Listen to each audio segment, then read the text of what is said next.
ठीक है, तो कल तो हम लोग है ना 22 तक डिस्कस किया था, 1 से 22 तक। इसमें आप लोगों ने अगर ट्राई किया हो, जो डाउट हो तो बता सकते हैं, जिन लोगों ने सॉल्व किया हो पूरा।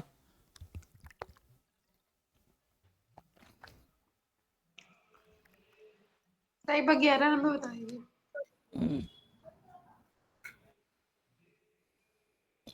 उसको ट्राई किया बट आंसर नहीं आ रहा है।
वाई बराबर एक्स प्लस टू ना, तो वाई बराबर एक्स प्लस टू रफली मान लो ये है। सो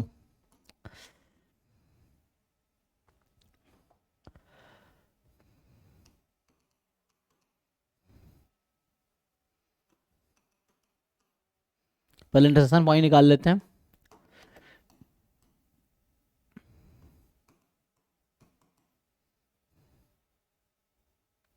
तो मेनली तो हमें वाई चाहिए था ना, तो वाई निकालते हैं यहाँ से।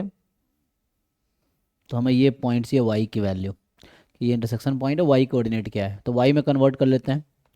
तो एक्स की जगह minus y square plus two, इन दोनों को मैं साइमल्टेनियसली सॉल्व कर रहा हूँ।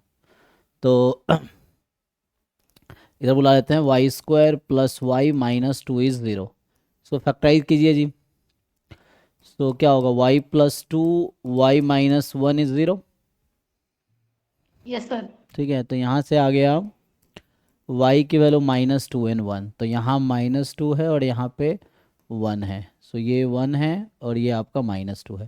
सो अभी हमें चाहिए था ना ये, मतलब सो ये चाहिए, तो हमें इस पोर्शन पे इंटीग्रेट करना है, एरिया निकालना है, एरिया निकालना है। तो हो गया, इसमें क्या करते हैं हम लोग। सो एरिया निकालने के लिए डबल इंटीग्रेशन अगर यूज़ करेंगे, तो जैसे मैंने कहा कि लास्ट टाइम कि इट्स बेटर कि हम ऐसा करें, पहले ये ले, तो इधर x की वैल्यू क्या है, इधर x है y माइनस टू, इधर x की वैल्यू क्या है, इधर x है माइनस वाई स्क्वायर। तो लिखा हुआ था मैंने कल यहाँ पे कि y माइनस टू से माइनस वाई स्क्वायर, ये ना d x d y, d y d x d x d y अपनी मर्जी है। अब y की वैल्यू, इसका प्रोजेक्शन y एक्सेस पे लेंगे तो क्या होगा, तो माइनस टू से वन। सो माइनस टू से वन, तो यहाँ से आ जाएगा तो minus y square minus y plus two d y है ना, वन है तो upper limit minus lower limit x हो जाएगा। अब ये तो सिंपल इंटीग्रेशन है, तो यहाँ से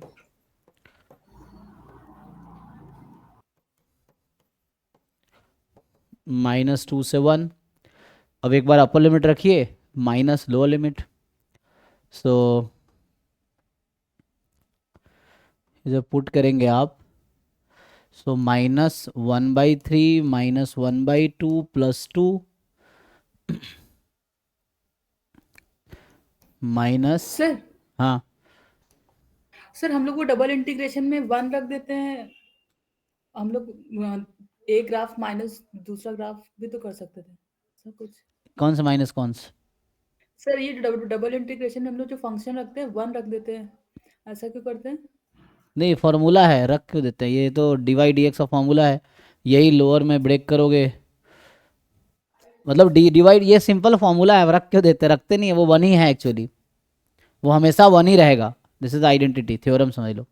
ये है, लोअर क्लास में आप पढ़ते होंगे integration a to b y2 minus y1 dx, ये वही है, वही तो है डायरेक्टली, ये क्लास 12th में था इस तरह का फॉर्मूला, सिंगल इंटीग्रेशन से एरिया निकालना, upper curve minus lower curve.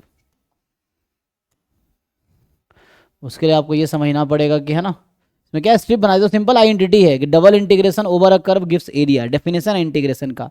जैसे आपसे पूछा जाए कि ये जो आप जानते हैं इसके बारे में क्या जानते हैं, ये क्या रिप्रेजेंट करता है, ये area under a curve F x, तो वैसे ही यही चीज़ डबल इंटीग्रेशन में, इसी को मैं डबल इंटीग्रेशन में ऐसा लिख सकता हूँ, 1 dy dx 0 to f x a to B.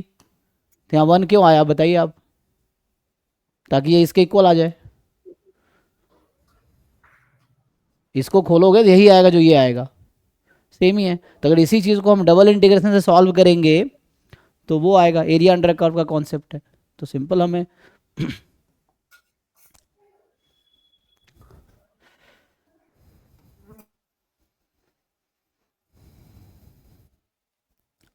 So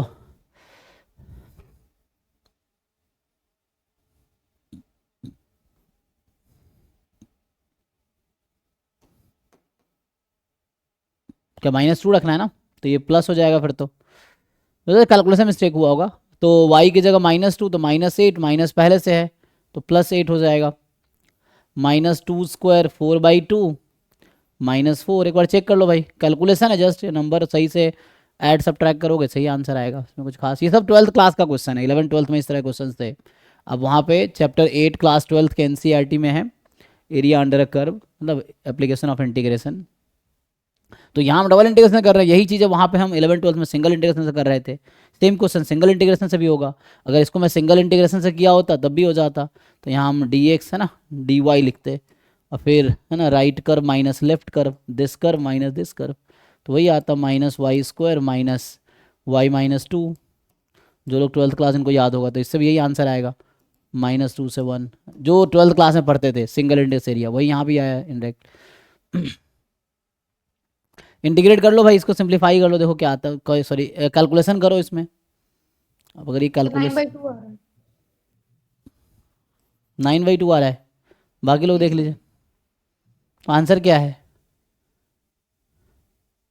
answer नहीं है ये, तो नहीं तो कहीं कैलकुलेशन हुआ होगा मिस्टेक, 9/2 सी है, कहाँ दिक्कत है, बेसिक चीज़ें हैं। एनीवे और किसी को कुछ डाउट है, 1 to 22 अभी तक हमने लास्ट के क्लास में गेट 2023 स्टैटिस्टिक्स पेपर में हमने डिस्कस किया था, 1 से 22 तक क्वेश्चन, तो जिन लोगों ने सॉल्व किए हैं अगर डाउट है तब पूछ सकते हो, नहीं तो मैं आगे बढ़ता हूँ 23 से, ठीक है।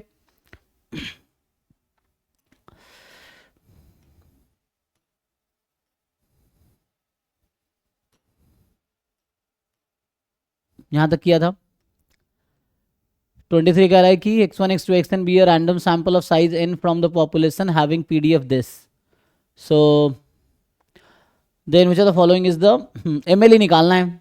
तो एक तो नॉर्मल वे होता है सिंपल, कि write likelihood function then maximise likelihood, मतलब जो MLE निकालने का तरीका है सिंपल, क्या तरीका है कि आप लाइक्लीहुड फंक्शन फाइंड करो और उसको मैक्सिमाइज करो, सो वो कर सकते हो। सो कैसे करते, लाइक्लीहुड फंक्शन निकालते थे, फिर लॉग लाइक्लीहुड फंक्शन लेते थे, फिर उसको डिफरेंशिएट करके 0 पुट करते थे, तो जो क्रिटिकल पॉइंट आता था बस वो मैक्स पॉइंट ऑफ मैक्सिमा होगा, मतलब point of maxima in the likelihood function is MLE। So आपको लाइक्लीहुड फंक्शन फाइंड करना है यहाँ पे, product of fx i from 1 to n, and then कर सकते हो, नहीं तो एक काम में ट्रांसफॉर्मेशन भी कर सकते हो आप चाहो तो, कि log x को t लेके थोड़े से इजी बना लो फिर जाके कर लो सॉल्व, वो भी हो जाएगा, मतलब ये log x का होल स्क्वायर है ना, तो आप चाहो तो y ले लो log x के होल स्क्वायर को, और अगर log x के होल स्क्वायर को y ले लोगे तो ये y का जो डिस्ट्रीब्यूशन निकल के आएगा, हाँ ये होगा एक्सपोनेंशियल विथ रेट 1/θ, और आपको पता है एक्सपोनेंशियल विथ रेट 1/θ में थीटा का MLE क्या आता है, किसी को आइडिया है? तो अगर ये याद है तो सीधा सीधा आंसर आ जाएगा। ये वैसे ही होगा जैसे कल एक क्वेश्चन था कि y identically distributed with x², तो यहाँ पे मैंने y तो इक्वल ले लिया उसके ना, तो अब सैंपल मान लो y1 y2 y3 yn है मेरे पास, ऐसा मान लीजिए। सो आप एक्सपोनेंशियल 1/थीटा रेट के लिए एमएलई निकालिए, और जो एमएलई आएगा तो उसमें जब वाई आई आ रहा होगा क्योंकि वाई सैंपल लिया मैंने, तो उस वाई आई को हटा के आप लॉग एक्स आई रख दीजिए, लॉग एक्स आई का होल स्क्वायर रख दीजिए, तब भी आंसर सेम रहेगा। तो उससे भी कर सकते हैं क्योंकि अल्टीमेटली थीटा इंपॉर्टेंट है, बाकी तो उससे फर्क नहीं पड़ेगा, एक्स वाई तो कांस्टेंट है लाइक्लीहुड फंक्शन में। नहीं तो एक सिंपल अप्रोच ये है कि यू फाइंड लाइक्लीहुड फंक्शन, अब इसको मैक्सिमाइज करो, तो उसके लिए हम लोग लॉग लगा देते हैं, तो आप लॉग लाइक्लीहुड फंक्शन लिखते हो, है ना, जिसको हम लोग समझ स्मॉल एल थीटा देते हैं। तो ये फाइंड कर लीजिए, फिर इसको डिफ्रेंशिएट कीजिए और इसको 0 पुट कर दीजिए, उससे थीटा की जो वैल्यू निकल के आएगी, सिंगल पॉइंट आता तो पॉइंट ऑफ मैक्सिमा ही होगा, बट आप चाहे तो वेरीफाई भी कर सकते हैं, डबल डेरिवेटिव निकाल कर आप चेक भी कर सकते हैं। तो पॉइंट ऑफ मैक्सिमा दूसरा अप्रोच ये है कि आप इसमें एमएलई निकाल लो, और जो एमएलई आएगा वाई सैंपल लिया, y1 y2 yn एक्सपोनेंशियल 1/थीटा है, तो वाई सैंपल में आप एमएलई निकाल लो और उसके बाद वाई की जगह लॉग एक्स आई का होल स्क्वायर रख दो, तब भी आंसर आ जाएगा। ठीक है, तो सॉल्व करके देख लीजिए। ये खुद आपको कैलकुलेशन करना है, नहीं हो रहा तो मैं कर सकता हूँ, बट ट्राई एग्जाम तो खुद ही दोगे ना, तो खुद ही करोगे एग्जाम में भी, और यहाँ नहीं होगा तो एग्जाम में भी नहीं होगा, ये है। तो x1 x2 xn भी random sample of size n, तो मतलब सीखना पड़ेगा, अगर यहाँ सीख लिए तो एग्जाम में भी कर पाओगे, नहीं सीखोगे नहीं होगा। तो x1 x2 xn random sample है साइज n का from population having uniform distribution, है ना, तो x साइज है यूनिफॉर्म 1/3 थीटा। अब आपसे पूछ रहा है कि y जो है nth ऑर्डर स्टैटिस्टिक्स है, ठीक है ना, ये जो y है nth ऑर्डर स्टैटिस्टिक है। So which of the following statement is true, तो बताना है y के टर्म में कि एमएलई क्या है, what is MLE in term, sorry MLE कह रहा हूँ, अनबायस्ड एस्टिमेटर क्या है। सो अनबायस्ड एस्टिमेटर क्या है, फाइंड करना है, तो सिंपल है, यहाँ पे फिर से कई सारे अप्रोच है, आप तो सबका मीन निकालो, एक तरीका है कि सबका मीन निकालो। सो मीन निकालोगे तो जो भी थीटा के इक्वल आ जाएगी वो एमएलई है, अरे यार एमएलई अनबायस्ड एस्टिमेटर है। और दूसरा तरीका है कि एक साइज हमारे पास है यूनिफॉर्म 1/3 थीटा, तो थोड़ा सा ट्रांसफॉर्मेशन करके आप इजीली आंसर निकाल सकते हो, तो इतना कैलकुलेशन नहीं करना पड़ेगा फिर, नहीं तो सबका एक्सपेक्टेशन निकालो, जिसका एक्सपेक्टेशन थीटा आएगा वो सही आंसर है, तो उसके लिए nth ऑर्डर स्टैटिस्टिक्स का एक्सपेक्टेशन की जरूरत पड़ेगी, और नहीं तो यहाँ से ट्रांसफॉर्मेशन कर लोगे आप, ये सिंपल एक्साइज है नॉट ऑर्डर स्टैटिस्टिक, है ना। So random variable x i has this distribution, तो x i ith minus 1/3, this will have distribution uniform 0, theta minus 1/3, फिर आ जाएगा x i minus 1/3 upon theta minus 1/3, this has distribution, चलो ऐसे कर लेते हैं, तो ये क्या आ जाएगा यूनिफॉर्म 0, 1, ठीक है, और यूनिफॉर्म 0, 1 है, तो अब इसका nth ऑर्डर स्टैटिस्टिक्स ले लेते हैं, तो इसका जब nth ऑर्डर स्टैटिस्टिक लोगे तो यहीं तो चेंज आएगा, आई तो बस यहीं पे है, तो बाकी जगह चेंज नहीं आएगा, तो इसका जब आप nth ऑर्डर स्टैटिस्टिक ले लेते हो तो इसका आंसर आ जाएगा beta first kind parameter n, 1। अब इसका एक्सपेक्टेशन निकालो, यही तो y था, तो यहाँ से आपको ये समझ आ गया कि y minus 1/3 upon theta minus 1/3 का डिस्ट्रीब्यूशन है बीटा n, 1। अब एक्सपेक्टेशन दोनों तरफ लगा लो, तो जब आप एक्सपेक्टेशन लगाओगे तो क्या होगा इसमें, है ना, तो ये y है, तो जब आप एक्सपेक्टेशन लगाओगे तो expectation of y minus 1/3 upon theta minus 1/3, तो इसका जो मीन होता है बीटा n, 1 का n/n+1।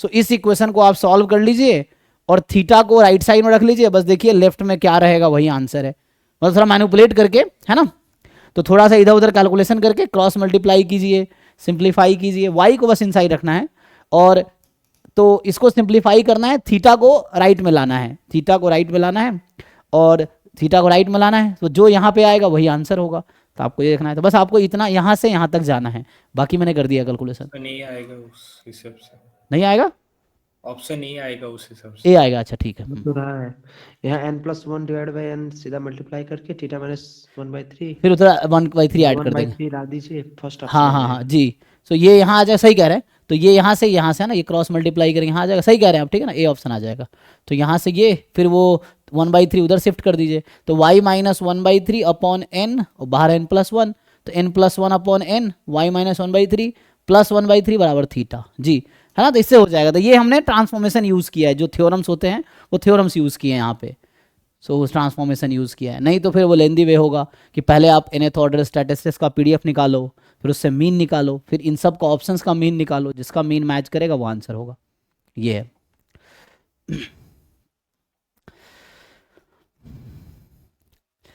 25 पे आइए। 25 कह रहा है कि विजिबल है,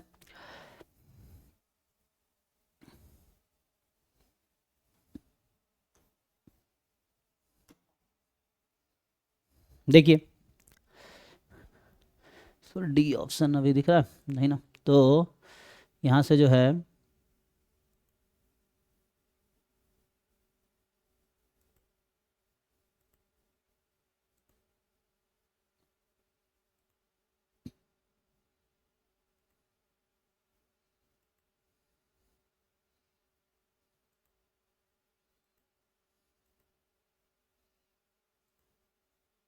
देखिए डी ऑप्शन दिख रहा ना, चलिए।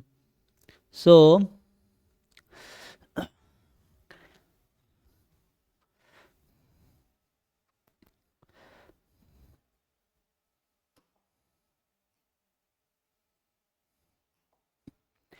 So x1, x2, xn, y1, y2, yn are independent and identically distributed random vectors, each having, है ना, तो multivariate normal, p dimensional multivariate normal है। सो np म्यू सिग्मा है। सो p डायमेंशनल ना multivariate normal distribution with mean vector mu and variance covariance matrix sigma, where sigma is a non singular, ठीक है। x बार हमें पता है, y बार भी पता है, then which are the one of following, ये थ्योरम है फिर से। सो आपको थ्योरम का स्टेटमेंट पता है तो आप इजीली आंसर डिसाइड कर पाएंगे, ठीक है। बताइए देख के, सिंपल थ्योरम है।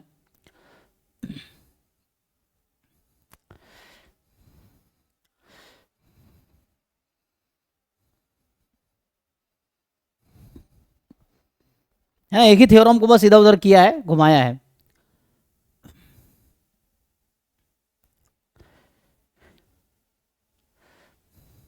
जैसे इसी में अगर पूछा पहला ऑप्शन के अकॉर्डिंग सोचे, सिंगल ऑप्शन करेक्ट है ना, एक ही ऑप्शन करेक्ट होगा। So x bar minus mu transpose sigma inverse x bar minus mu, ये बिल्कुल वैसे ही है जैसे यूनिवेरिएट में होता है x minus mu upon sigma type. अच्छा, x bar minus mu upon sigma by root n, ऐसा टाइप होता है ना। सो तो वैसा होता है ना, तो इसका क्या आंसर आता है वैसा। तो यहाँ अच्छा यहाँ स्क्वायर है ना, सॉरी, वहाँ पे तो स्क्वायर होता है, तो यहाँ पे जो होगा इस कुछ स्क्वायर टाइप का होगा ना, तो वैसे तो नॉर्मल हो जाएगा, वो नॉर्मल 0 1 एंड देन यहाँ पे हो जाएगा काई स्क्वायर 1 यूनिवेरिएट में। मैं कहूँ जब पी को 1 रख देंगे, अगर मैं पी को जब 1 रख दिया, 1 डायमेंशन ले लिए, तो ऐसे ये काई स्क्वायर 1 आ जाता है ना। तो इस टाइप का ही कुछ है ये, मतलब वो सी आपको उसके अकॉर्डिंग मैनेज करना है। तो सी यहाँ क्या आ जाएगा, एन। बताइए जी आप लोग, इसका क्या होगा डिस्ट्रीब्यूशन, काई स्क्वायर पी, है ना। सो काई स्क्वायर पी, तो अगर पी को आप 1 रखेंगे तो यही वाली स्टेटमेंट वो बनेगी जो मैं वहां लिखा हूं। यूनिवेरिएट केस में पी को जब 1 रखेंगे तो यूनिवेरिएट नॉर्मल हो जाएगा। तो वो जो थ्योरम है यूनिवेरिएट नॉर्मल, वो जो रिजल्ट है उसी का इक्विवेलेंट मल्टीवेरिएट में ये आपका रिजल्ट है। चेक कर लीजिए। सो देयर एग्जिस्ट सी, तो मतलब देयर इज मतलब कोई ऐसा सी जरूर है जिसके लिए इसका डिस्ट्रीब्यूशन काई स्क्वायर पी है, तो पहला ही ट्रू है। और चूंकि ये सिंगल करेक्ट ऑप्शन है तो बाकी सब फॉल्स ही होगा। अब बस आपको खुद को कन्विंस करना है कि फॉल्स क्यों है, ठीक है ना। ये देख लीजिए, क्योंकि एग्जाम में जैसे आपको एक सिंगल करेक्ट ऑप्शन है, एक ही ऑप्शन करेक्ट चुनना है, और आप कॉन्फिडेंट है कि वो ऑप्शन करेक्ट है, ट्रू है, तो बाकी ऑप्शन इग्नोर कर सकते। इतना टाइम नहीं होगा एग्जाम में ना, क्योंकि सारे क्वेश्चन अटेम्प्ट करने। बट अभी आप देख सकते हैं कि बाकी क्यों गलत है। जैसे यहाँ पूछूं कि ये क्यों गलत है, ये जो लिखा हुआ है x bar minus y bar transpose sigma inverse this, यहाँ भी मैं एन लगा देता हूँ, मान लीजिए एन नहीं, यहाँ पे 2n रखना पड़ेगा ना। ये बिल्कुल वैसे ही है जैसे यूनिवेरिएट में बात करूं कि x यूनिवेरिएट नॉर्मल है, y भी यूनिवेरिएट नॉर्मल है, तो उस केस में मतलब यूनिवेरिएट सैंपल है मेरे पास, तो x बार माइनस वाई बार का मीन तो 0 होना है, और इसका वेरिएंस कितना होना है 2 sigma square by n, right.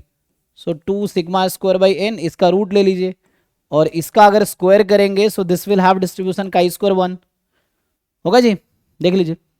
ये भी का स्क्वायर पी ही आएगा। हाँ एग्जैक्टली, तो गलत इसलिए क्योंकि यहाँ p-1 लिखा है इसलिए फॉल्स है। अगर यहाँ p डिग्री ऑफ फ्रीडम होता तो ये ट्रू हो जाता। ये वैसे ही अगर मैं बोल रहा हूँ कि यूनिवेरिएट सैंपल होता, अगर ये मल्टीवेरिएट सैंपल है, अगर यूनिवेरिएट सैंपल होता तो ये जो आपका आएगा x bar minus y bar mean 0 variance 2 sigma square by n, उसका होगा काई स्क्वायर 1 क्योंकि वो नॉर्मल हो जाएगा, स्क्वायर करें काई स्क्वायर 1। तो इस स्टेटमेंट के इक्विवेलेंट ये स्टेटमेंट है, मल्टीवेरिएट वर्जन है इसका, क्योंकि यहाँ मैट्रिक्स होता है इसलिए आप डिवाइड नहीं कर सकते मैट्रिक्स से, तो यहाँ इन्वर्स लिखा गया है वो, है ना। और ये कैपिटल सिग्मा है जो स्मॉल सिग्मा स्क्वायर को रिप्रेजेंट करता है मल्टीवेरिएट में, है ना। ये इसके बदले यहाँ पे ये आता है। सो मतलब जानते तो हैं सब लोग। तो यहाँ पे ये भी फिर यहाँ ऐसे एन रख देंगे, एन नहीं, हाँ उसके अकॉर्डिंग बैलेंस करना होगा, n/2 होगा उधर जाएगा तो उसके अकॉर्डिंग तो n/2 टाइप का आएगा, स्क्वायर कर दिया ना, तो n/2 आ जाएगा एंड देन तो उसके अकॉर्डिंग आ जाएगा जो भी है। सो n/2 यहाँ c होगा n/2, तो उस केस में इसका डिस्ट्रीब्यूशन आता है काई स्क्वायर p, c को अगर n/2 रखेंगे तो, और लेकिन यहाँ पे p-1 बोला है इसलिए फॉल्स है। अगले वाला देखिए, xi minus x bar summation कर दिया yi है ना, sigma inverse xi minus x bar, okay का स्क्वायर एनपी हो जाएगा। जैसे है ना यूनिवेरिएट के टर्म में अगर हम देखने की कोशिश करें तो वैसा होगा कि xi माइनस एक्स बार का होल स्क्वायर, ये तो है ही, और अपॉन सिग्मा स्क्वायर, ठीक है, and summation i from 1 to n type का, जैसे कोई थ्योरम होता है, मतलब वो तो हम चलो हम यहाँ पे चाहे तो उसको बैलेंस कर सकते हैं।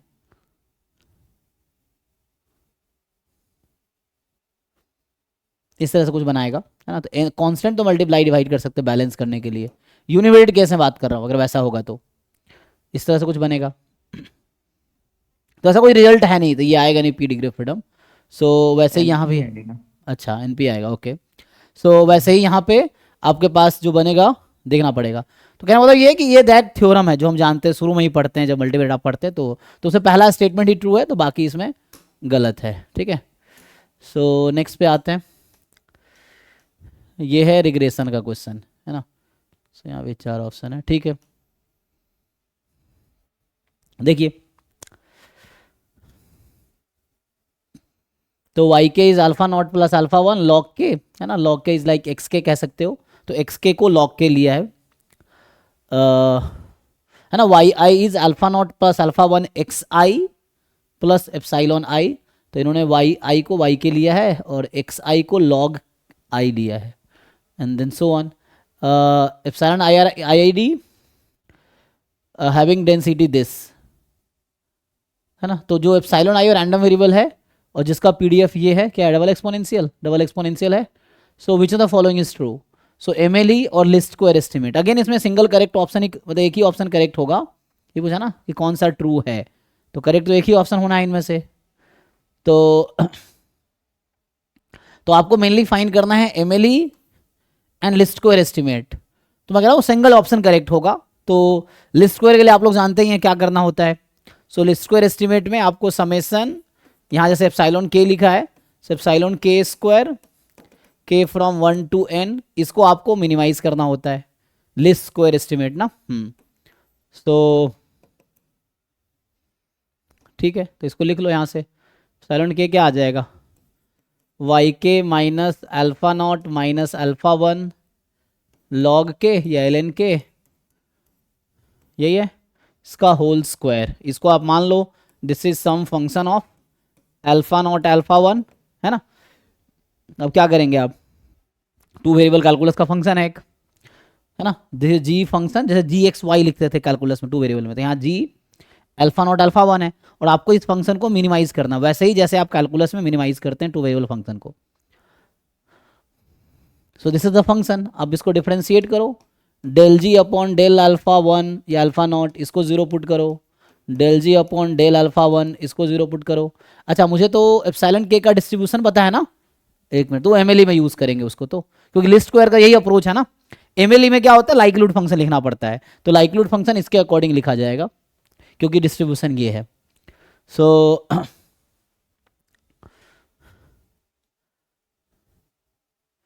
फिर क्या आएगा, तो इसको सॉल्व कीजिए, देखिए क्या आता है।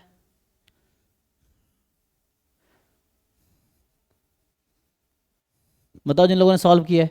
सो यहाँ से मेनली यही देखना है कि अल्फा नॉट निकल के क्या आएगी और अल्फा वन क्या आएगी। ये है कि अल्फा वन की वैल्यू क्या है, अल्फा नॉट की वैल्यू क्या है। इन दोनों का वैल्यू यूनिक आएगा, यूनिक आ रहा है मतलब। क्या आएगा, बस एक्स आई की जगह लॉग के पुट कर देना है, मतलब आएगा वाई बार। अच्छा हाँ, जैसे ये तो वही मैं वही कर रहा हूँ, जैसे वाई आई बराबर alpha not plus alpha one x i plus epsilon i, यही तो है। बस एक्स आई को इन्होंने लॉग आई ले लिया है, ठीक है ना, वही तो। हाँ ठीक है। तो जैसे नॉर्मली हम लोग करते हैं, क्योंकि मेनली यहाँ पे जो वेरिएबल है ना वो तो अल्फा नॉट अल्फा वन है, तो एक्स आई ही रहता है, एक्स आई में कहीं चेंज तो आता नहीं है, क्योंकि यहाँ तो मतलब हमें पैरामीटर से है। तो इस लॉग के को पैरामीटर से कोई मतलब नहीं है, पैरामीटर तो अल्फा नॉट है। तो जो एक्स आई जैसे चल रहा होता है वैसे लॉग आई चलता रहेगा। तो ठीक है, तो ये जो होता था, जो आप लोग जानते हैं यहाँ पे कि अल्फा वन क्या आता है, s x y upon s x x, उस तरीके से। और ये जो आता है y bar minus alpha one hat x bar, ऐसे आएगा। तो बस जो फॉर्मूला आप जानते हैं उसमें बस एक्स आई की जगह आपको लॉग आई रखना है, सेम रहेगा एग्जैक्टली। तो list square estimate of alpha not exist, yes, and unique, unique तो होता है, तो yes. List square estimate of alpha one exist but not unique, नहीं ये भी यूनिक है ना डेटा पॉइंट के लिए, तो ये गलत है। तो अल्दाउ, हालांकि ऑप्शन मैं फिर से कह रहा हूँ, ऑप्शन का डिमांड है कि हमें पता है कि क्वेश्चन एमसीक्यू है, वन मार्क्स वाला है और एक ही ऑप्शन करेक्ट है, तो हमें करेक्ट ऑप्शन मिल गया है। तो ये तो हम श्योर है कि ये दोनों गलत ही होगा। अब बस कन्विंस करना आपको गलत क्यों होगा, ये चीज़ें हैं। क्योंकि एक करेक्ट ऑप्शन अगर मिल गया तो एग्जाम में इतना टाइम आपके पास नहीं होगा, आप टाइम वेस्ट कर सको बाकी गलत ऑप्शन को गलत दिखाने में, क्योंकि आप सही मिल गया आगे बढ़ो, बाकी क्वेश्चन सॉल्व करो, है ना। नहीं तो एग्जाम में क्वेश्चन छूटेंगे। तो एग्जाम में ऐसे कर सकते हो। अभी के लिए आप देख सकते हो कि एमएलई क्यों एग्जिस्ट नहीं कर रही है। एग्जिस्ट करेगा, बट यहाँ पे लिखा है डज नॉट एग्जिस्ट। नहीं एग्जिस्ट करेगा, ऐसा तो नहीं होना चाहिए। नहीं सर, एग्जिस्ट कर रहा है, लिख रहा है डज नॉट एग्जिस्ट, मैंने गलत बोल रहा है। अच्छा ओके ओके, ओ हाँ हाँ ठीक है, हाँ मतलब एमएलई विल एग्जिस्ट, यहाँ कह रहा है डज नॉट एग्जिस्ट, इसलिए फॉल्स हो गया। ठीक है, समझ गया। तो जब आप एमएलई निकालोगे सो दैट विल एग्जिस्ट, और अगर आप इस डिस्ट्रीब्यूशन में एमएलई अगर आप निकाले होगे, जैसे होता है ना जो डबल एक्सपोनेंशियल, मान लो यहाँ एक्स की जगह एक्स माइनस थीटा होता, तो जब हम एमएलई निकालते हैं तो वहाँ क्या आता है, सैम्पल मीडियन आता है ना। इसमें इस पीडीएफ में अगर x की जगह x माइनस थीटा होता है, वही हो जाना है वहाँ से। जब आप एप्सिलॉन आई की वैल्यू लिखेंगे तो उस तरह से बनेगा ये। तो जब आप इसको, इसमें जब एमएलई वहाँ निकालते थे हम लोग, सिंपल जो डबल एक्सपोनेंशियल लाप्लास डिस्ट्रीब्यूशन में b की वैल्यू 1 रख देते हैं, और तब जब सॉल्व करते हैं तो जो एमएलई आती है, एमएलई है ना सैम्पल मीडियन, क्योंकि वो मैक्सिमाइज करना होता है लाइक्लीहुड को, तो मॉड वाले टर्म को मिनिमाइज करना होता है, और वो मिनिमम तभी होगी जब सैम्पल मीडियन आएगा। तो वो एग्जिस्ट करेगी, कोई ना कोई सैम्पल मीडियन के टर्म में कोई टर्म्स आएगा, है ना। तो हो सकता है एक्सप्लिसिटली आप नहीं निकाल पाओ, अलग चीज़ है, but sample median will be the MLE. अगर ये एक्स माइनस थीटा, तो उसी अप्रोच से ये भी सॉल्व हो जाएगा। तो ये है, तो यहाँ इन्होंने डज नॉट एग्जिस्ट लिखा है, इसीलिए ये गलत है ना, क्योंकि एमएलई एग्जिस्ट करेगी। कैसे निकालते हैं एमएलई हम लोग, तो लाइक्लीहुड फंक्शन लिखेंगे। तो हमें अब हमारे पास सैंपल क्या है यहाँ पे, ये ठीक है ना। तो लिस्ट स्क्वायर एस्टिमेट वैसे ही है जैसे आप फॉर्मूला जानते हैं सिंपल लीनियर रिग्रेशन मॉडल में, उस तरह से मैं कह रहा हूँ। अगर आप लाइक्लीहुड जब एमएलई निकालते हैं तो आप लाइक्लीहुड फंक्शन लिखते हैं, तो यहाँ किसका लाइक्लीहुड फंक्शन लिखेंगे आप। एप्सिलॉन के एक सैंपल है ना, यहाँ पे ऐसा है एप्सिलॉन 1 एप्सिलॉन 2 एप्सिलॉन, कितने सैंपल साइज है, यहाँ तो कुछ लिखा नहीं है। ठीक है, अभी के तक का लेके चलते हैं ना। एन है ना, हाँ यहाँ जी, यहाँ पे एन तक, सही कह रहे हैं। तो एन सैंपल साइज है ना, के की 1 से एन तक है, जब एप्सिलॉन 1 एप्सिलॉन 2 एप्सिलॉन एन। तो ये आपके पास IID, दिस इज IID जिसका PDF ये है 1/2 e की पावर माइनस मॉड x, ठीक है। सो ये IID है विथ दिस, एंड नाउ अब आपको तो इसका लाइक्लीहुड फंक्शन निकाल लेना है। कैसे निकालते हैं लाइक्लीहुड फंक्शन, तो इसमें पैरामीटर जो कंसीडर करेंगे, क्योंकि वहाँ पे एप्सिलॉन आई की जो एक्चुअल वैल्यू है, जो एप्सिलॉन आई यहाँ पे है ना, या एप्सिलॉन के जो है वो तो आपको पता है यहाँ से क्या है, yk minus alpha not minus alpha one, xi कह दो या log k कह दो, बात वही है, xi कह दो आप चाहो तो, क्योंकि यहाँ पे इंपॉर्टेंट हमारे लिए अल्फा नॉट अल्फा वन है, वो तो कांस्टेंट है, log k yk कांस्टेंट है। सो उस तरीके से आप सॉल्व कर लेंगे। तो आप निकालिए लाइक्लीहुड फंक्शन, जो फंक्शन आएगा अल्फा नॉट अल्फा 1 का, है ना, तो प्रोडक्ट ऑफ ऐसे बनेगा। ये शिफ्टेड एक्सपोनेंशियल फॉलो करेगा। हाँ, तो उस तरह से ब्रेक हो जाएगा ना, तो उस तरह से आपको ब्रेक करना पड़ेगा, इसको पहले ट्रांसफॉर्म करना पड़ेगा। सो ठीक है, क्योंकि यहाँ हमें एप्सिलॉन के का डिस्ट्रीब्यूशन पता है, तो इसका डिस्ट्रीब्यूशन आप निकाल सकते हैं। मतलब ये ऐसा होगा ना, वाई के इज के plus epsilon, epsilon is a random variable, तो सम के प्लस एप्सिलॉन टाइप का हो गया। सो यहाँ पे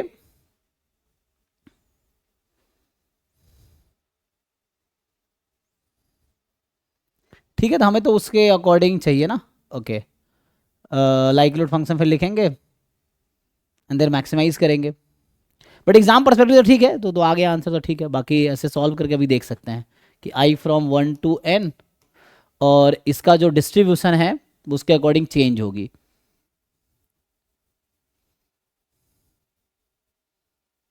हाँ, मतलब वैसे अगर ट्रांसफॉर्मेशन करोगे तो उसके अकॉर्डिंग आंसर आ जाएगा ना। वाई के का डिस्ट्रीब्यूशन निकाल सकते हो आप इंस्टीड ऑफ दिस। तो y1 y2 yn सैंपल अगर लेंगे हम, तो इसका डिस्ट्रीब्यूशन निकाल लोगे आप लोग, क्योंकि y जो होगा सम कांस्टेंट को k लिखने के बजाय मैं कुछ लिख देता हूँ। ये मान लो, इसको मैं कोई कांस्टेंट बोल रहा हूँ, मान लो c है एग्जांपल के लिए, एंड प्लस एप्सिलॉन, है ना, ये, और एप्सिलॉन का डिस्ट्रीब्यूशन ये है, तो आप ट्रांसफॉर्म करके y का डिस्ट्रीब्यूशन निकाल ही सकते हो। शिफ्टेड एक्सपेंशन हो जाएगा ना? हाँ हाँ हाँ, शिफ्ट एक्सपोनेंशियल हो जाएगा। सो ये ऐसा आ जाएगा, हाफ ई की power minus y minus this c के जगह वो हो जाएगा, और जहाँ पे एप्सिलॉन पॉजिटिव होना चाहिए तो y minus c is positive, तो y मोर देन सी, ये आ जाएगा पीडीएफ, ठीक है ना। तो इस तरह से आ जाएगा, एंड देन इसमें लगा लो प्रोडक्ट। तो यहाँ पे जब ये अभी मैं ऐसा लिख रहा हूँ, एप्सिलॉन आई, है ना, यहाँ पे आई from 1 to n, epsilon i की वैल्यू यहाँ से y के टर्म में ले जाओगे तो वैसा आएगा। तो उसके अकॉर्डिंग आप लाइक्लीहुड फंक्शन लिखो, देन आप इसको मैक्सिमाइज करो। मैक्सिमाइज कैसे करते हो, अभी आप लिस्ट स्क्वायर एस्टिमेट को, जो लिस्ट स्क्वायर वहाँ पे था ना, समेशन एप्सिलॉन आई स्क्वायर का सम, उसको मिनिमाइज करते हैं तो लिस्ट स्क्वायर एस्टिमेट मिलता है। लाइक्लीहुड फंक्शन को मैक्सिमाइज करना है, नॉर्मली वैसे ही है, फिर से इसको डिफरेंशिएट करो अल्फा नॉट के रेस्पेक्ट में, फिर अल्फा 1 के रेस्पेक्ट में, या अगर वो आएगा, अच्छा इसमें शायद वो आएगा पैरामीटर सपोर्ट में भी आएगा, है ना, तो समहाउ मैक्सिमाइज करना है। तो ये है कि एमएलई एग्जिस्ट करेगी यहाँ पे, तो वो देखना पड़ेगा। तो एग्जाम में इसकी जरूरत नहीं पड़ेगी, मतलब इस क्वेश्चन में नहीं पड़ी है, क्योंकि यहाँ पे डायरेक्टली हमें पता चल गया है कि एग्जिस्ट करता है, यूनिक है, और ये डज नॉट एग्जिस्ट करके इन्होंने खुद ही ऑप्शन उल्टा बना दिए हैं, ठीक है।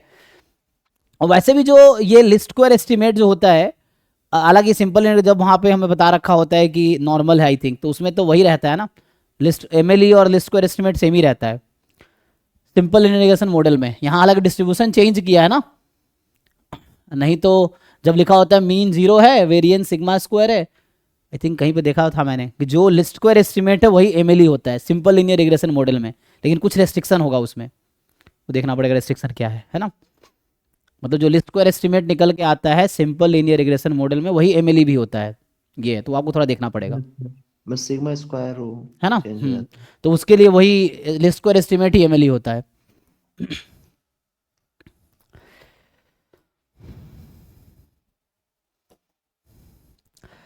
नेक्स्ट जो है, suppose x1 x2 xn are IID random variable each having PDF f median theta, we want to test h not जहाँ theta is theta not against h1 जहाँ theta more than theta not है। So consider a test that reject h not, है ना, if s is more than c, तो c कोई है ना critical point है, और s क्या है, जहाँ s है cardinality of the set this where xi is more than theta.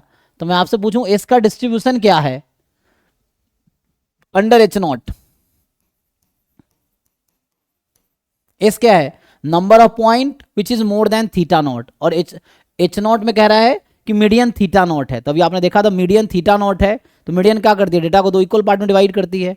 तो कोई एक रैंडम सैंपल पॉइंट, मतलब random variable more than theta not probability half है, less than theta not probability half है बाय डेफिनेशन ऑफ मीडियन। तो under h not s का distribution क्या होगा, अभी यूज किया था हमने, किसमें यूज किया था, नॉन पैरामीट्रिक टेस्ट में यूज नहीं किया था इसका, ये हमने कि डिस्ट्रीब्यूशन, हाँ, क्योंकि भाई आपके पास n नंबर्स हैं और ईच n रैंडम वेरिएबल्स है, तो ऑब्जर्व वैल्यू नंबर्स होंगे। सो एन नंबर ईच के पास क्या ऑप्शन है, या तो थीटा नॉट से ज्यादा होगा या लेस देन इक्वल टू होगा, है ना, ये चीज है। तो कहने का मतलब कि मोर देन, यहां बोल रहा अंडर एच नॉट, जब मीडियन थीटा नॉट है तो क्या होगा, तो हाफ हाफ चांस है मोर लेस होने का। यहां बोल रहा है ऐसे पॉइंट जहां theta more than theta not हो तो हाफ प्रोबेबिलिटी है, बाइनोमियल n कॉमा 1/2 हो जाएगा। ये भी हमने नॉन पैरामेट्रिक टेस्ट में यूज किया है ये इस तरह की चीजें। और तो ये हो गया बाइनोमियल n कॉमा 1/2। अब बताइए, then which of the following statement is true. So under H naught distribution of s depends on f। f क्या है, f पे डिपेंड कर रहा है, बोला कहीं f का रोल है, यहाँ पे रोल तो नहीं है, ये तो बाइनोमियल में आ गया ना n कॉमा हाफ, तो बस n पे डिपेंड कर रहा है, f पे डिपेंड तो कर ही नहीं रहा, तो ये तो फॉल्स है। The power function depends on theta. Theta तो पावर क्या होता है, rejecting H naught when h1 is true. तो h1 में theta more than theta not है। अच्छा, कह रहा है under h1 the distribution of s does not depend on f। अब देखिए अंडर h1 कह रहा है, तो h1 में you don't know the median. Actually h1 में क्या बोल रहा है कि मीडियन थीटा नॉट से ज्यादा होगा। अब क्या होगा वो पता ही नहीं आपको, सो कहीं ना कहीं वो थीटा मीडियन फिक्स नहीं है ना। सो मीडियन फिक्स नहीं है, तो ऐसा नहीं बोल सकते हाफ हाफ, पर हाफ हाफ हम इसलिए कर पा रहे थे क्योंकि we had the median fix, और ये थीटा नॉट एक फिक्स नंबर है, कांस्टेंट गिवन कांस्टेंट है, तो नंबर है तो उसको थीटा से कोई मतलब नहीं है, थीटा क्योंकि फिक्स हो गया है अंडर एच नॉट में। h1 में थीटा फिक्स नहीं है तो थीटा अकॉर्डिंग वैरी करेगा, और वैरी करेगा तो वो मीडियन थीटा फिक्स नहीं है तो मतलब थीटा आर्बिट्री है, तो वो डिस्ट्रीब्यूशन पे डिपेंड करेगी। तो ये मीडियन इस पीडीएफ का है तो पीडीएफ पे डिपेंड करेगी, है ना। तो इसका मतलब है under h1 distribution does not depend, ये गलत कह रहा है, डिपेंड तो करेगी, ठीक है। एंड क्यों डिपेंड करेगी, क्योंकि थीटा के टर्म में आपका वो आएगा, तो डिपेंड करेगा ना, थीटा पे डिपेंड करेगी वो। So distribution of s will depend on theta and theta is directly related to PDF f. The power function depend on theta. अच्छा, पावर फंक्शन का डेफिनेशन क्या है, rejecting H naught when h1 is true. और फिर से h1 में हो क्या रहा है कि मीडियन इज नॉट फिक्स, सो वो थीटा के टर्म में आएगा, और थीटा के टर्म में आएगा, थीटा क्वेश्चन पे डिपेंड करेगा, so depends on theta. The power function does not depend on theta, पर चेक कर लीजिए। सर इसमें जो S is the cardinality of the set है ना, जी इसका क्या मतलब है? मैडम, आप क्लास अटेंड किए थे नॉन पैरामेट्रिक का? हाँ सर। हाँ, तो कौन सा वाला टेस्ट था ये जहां हम बाइनोमियल यूज कर रहे थे, शुरू वाला टेस्ट था ना सबसे पहले, किसी को याद है? सिलेबस देखना पड़ेगा, जहां पे हमने यही अप्रोच, सेम अप्रोच तो यूज किए थे वहां पे। साइन टेस्ट था क्या, साइन टेस्ट? साइन टेस्ट, हाँ साइन टेस्ट में, साइन टेस्ट में जो टेस्ट स्टैटिस्टिक का डिस्ट्रीब्यूशन यही था। अब जाके साइन टेस्ट का थ्योरी पढ़ो, आपको समझ आएगा। ऐसे मैं बता देता हूं, आप देखो, देयर आर, आप मुझे ये बताओ, number of success in n trials, ये जो स्टेटमेंट है इसका डिस्ट्रीब्यूशन क्या होता है? बाइनोमियल। बाइनोमियल। नॉमिनल। तो यहां सक्सेस जो है x i more than theta not है, यहां जो हम सक्सेस बोल रहे हैं x i more than theta not है, और यहां जो फेलियर है x i less than equal to theta not है, ठीक है।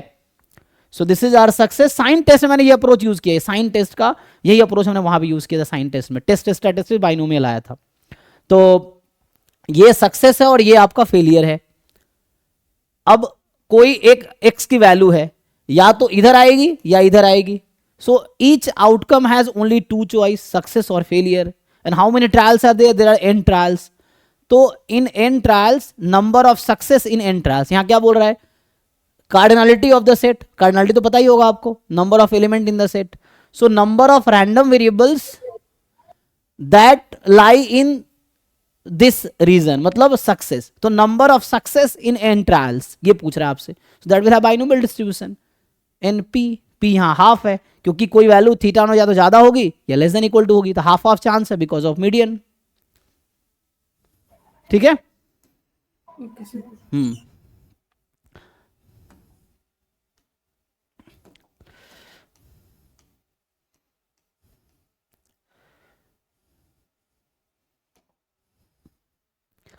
देखिए तो ये बहुत आसान सा क्वेश्चन है। अब लाइक्लीहुड रेशियो टेस्ट लगाना है आपको। X be the observed sample of size one, ठीक है ना, एंड एन की वैल्यू 1 है। Population with PDF this based on x, consider testing H not जहाँ ये पीडीएफ है, H1 जहाँ ये पीडीएफ है, विच इज द फॉलोइंग। तो मोस्ट पावरफुल टेस्ट, तो ये सिंपल वर्सेस सिंपल है। क्यों बोल रहा हूँ सिंपल वर्स है ना, पीडीएफ एक पर्टिकुलर डिस्ट्रीब्यूशन दे रखा है। जैसे जब आप बोलते हो ना H0 में थीटा की वैल्यू 1 है अगेंस्ट थीटा 2 है, तो इनडायरेक्टली आप डिस्ट्रीब्यूशन फिक्स कर रहे हो। एग्जांपल के लिए सैंपल है नॉर्मल थीटा कॉमा 1, तो आपने थीटा 1 रख दिया, नॉर्मल 1 1, तो मतलब H0 में वहाँ पीडीएफ है नॉर्मल 1 1 का H0 में, और H1 में पीडीएफ है नॉर्मल 2 कॉमा 1। सो जब आप बोलते हो सिंपल वर्सेस सिंपल, डेफिनेशन जिन लोगों को याद होगा कि सिंपल हाइपोथेसिस क्या होती है, वेयर डिस्ट्रीब्यूशन इज स्पेसिफाइड या ऑल पैरामीटर्स आर स्पेसिफाइड। क्योंकि पैरामीट्रिक जो एस्टिमेशन होता है, ये पैरामीट्रिक इन्फेरेंस, उसमें होता क्या है कि डिस्ट्रीब्यूशन पैरामीटर पे डिपेंड करती है, और पैरामीटर आपने फिक्स कर दिया मतलब डिस्ट्रीब्यूशन फिक्स कर दिया आपने, मतलब पीडीएफ फिक्स कर दिया आपने, ये चीज़ है। तो यहाँ पे वही है कि H0 में फिक्स पीडीएफ है, H1 में फिक्स पीडीएफ, तो सिंपल वर्सेस सिंपल है। और लाइक्लीहुड रेशियो टेस्ट क्या कहती है, एनपी लेमा क्या कहती है, नीमन पियर्सन लेमा, कि सिंपल वर्सेस सिंपल में likelihood function under H0, likelihood function under H1 less than equal to k, this will give you the most powerful critical region. ये Neyman Pearson lemma का statement कि likelihood function, और ये single sample size है तो PDF ही likelihood function है, सो है ना, पीडीएफ इन थीटा नॉट या H0 और PDF in theta 1 less than equal to k, this is the most powerful critical region. अब आपको डिवीजन करना तो आता ही होगा, तो इस पीडीएफ को डिवाइड कर दीजिए इस पीडीएफ से, थोड़े से कैलकुलेशन कीजिए, सिंप्लीफाई कीजिए, परफेक्ट स्कोर बनाना पड़ेगा, इनमें से कोई एक निकल के आ जाएगा। तो बस मतलब अगर इतना मैं लिख ही दूं, दिस पीडीएफ ऊपर लिखना है, ये पीडीएफ यहाँ लिखना है, मतलब यहाँ थीटा नॉट यहाँ लिखा हूँ रिप्रेजेंट के लिए H0 H1 करने के लिए, है ना, ये है। सो डिवाइड करो, सिंप्लीफाई करो, परफेक्ट स्कोर बनाना पड़ेगा, वहाँ पावर में चला जाएगा, एंड देन आपका ये आंसर आ जाएगा। ये इजी क्वेश्चन, आप सिंप्लीफाई करेंगे हो जाएगा, नहीं होगा तो नेक्स्ट क्लास में पूछो फिर, लेकिन ट्राई करके पूछना, ठीक है, आसान है। एनपी लेमा एंड, और ये बोलता है लाइक्लीहुड रेशियो टेस्ट कहता है ये क्रिटिकल रीजन होगा, और एनपी लेमा कहता है कि लाइक्लीहुड रेशियो टेस्ट से जो क्रिटिकल रीजन आएगी वो uniformly most powerful critical reason है।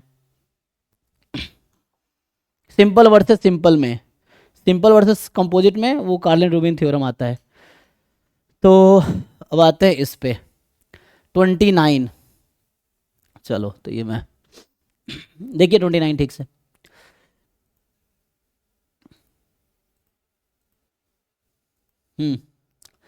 सो नाउ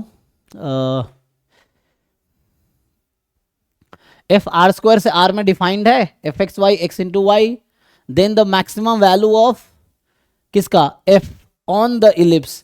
तो ये लाग्रांज मल्टीप्लायर जो मेथड होता है उसका क्वेश्चन है, जो कि आप इजीली सॉल्व कर सकते हैं बिना लाग्रांज मल्टीप्लायर से। तो इसको पैरामेट्रिक फॉर्म में कन्वर्ट कर लीजिए,